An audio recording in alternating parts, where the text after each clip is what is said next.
Gary Gensler has finally got himself a win in this Ripple court case. Breaking news, a judge orders Ripple to hand over financial documents, 2022 and 2023 financial statements and contracts governing institutional sales of XRP. And again, the judge previously ruled that these sales to institutions were security offerings. They would need to be registered if they were to continue. And how big of a deal this is, ultimately, we will have to wait and see. Now, of course, the SEC said, hey, Judge, we want you to look at these because they're going to be helpful in your ability to decide, how much of a penalty Ripple should pay here. And maybe Ripple's financial health will play into that, but I don't really think that's what they're getting at. They are looking at post-complaint, current day financial transactions because they probably want to disrupt what Ripple is doing. Attorney Bill says the following: I keep telling people this is a big issue, but I'm not sure the message is getting through.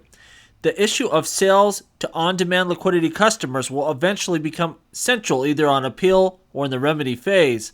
And what he's stating the SEC is trying to do here is make Ripple's on-demand liquidity not commercially viable, disrupt their business, make it tough for them to be able to operate. I have a feeling this is part of what's behind the push to AMMs and stable coins. They might have to redesign everything. And while that might be tough for Ripple, the company, as an XRP investor, seeing a company the size of Ripple doing all their business on chain, everything directly on the XRP ledger, taking a lot of that activity off of centralized exchanges, hey, that could be a massive win. Originally, we thought on-demand liquidity would be fine because you're using the token for a purpose, to send a payment.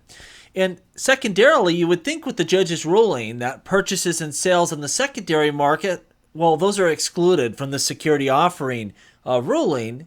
What's the problem here? Well, I think what's going on is all of those XRP buys by on-demand liquidity users aren't happening on secondary exchanges. I suspect a lot of them are coming directly from Ripple, and we saw that on those financial statements from MoneyGram. MoneyGram was receiving XRP under contractual obligations from Ripple to send their payments, and they said, hey, we immediately sell that XRP into the market. I think that's precisely that type of situation that the SEC is going to be looking at, trying to get the judge to put an injunction on that type of activity. I'm not sure that on-demand liquidity can really, truly operate right now just with secondary market, with the liquidity limitations there, being able to buy in one market and sell on the other, and for those prices to match up sufficiently so you don't have losses, things of this nature. I think Ripple has to step in a lot of time and top people up and, give them a guaranteed rate and things of this nature. And if you take Ripple out of the equation and their ability to do that, well, you might not be able to operate this platform right now. Again, with the vision over time, building liquidity, building volume, and being able to facilitate all these payments. Now, this is the deal. Most of that activity right now, all of it to my knowledge, happens overseas. Can the SEC do anything about those sales and those transactions?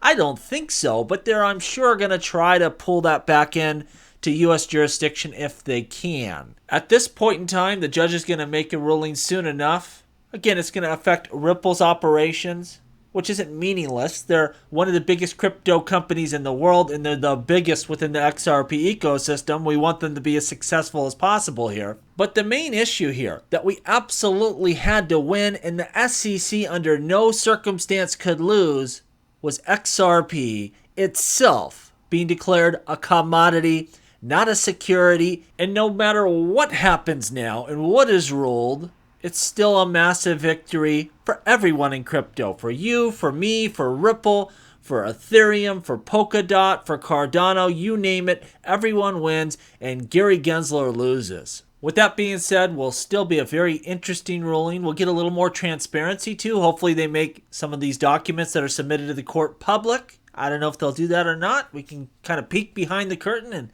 see some of Ripple's financials possibly. At least the particular parts that are, important to this case, the judge uses this information in a ruling. I'm sure it will go public.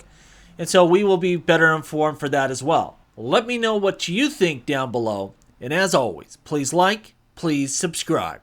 The revolution will be televised right here on Jungle Link.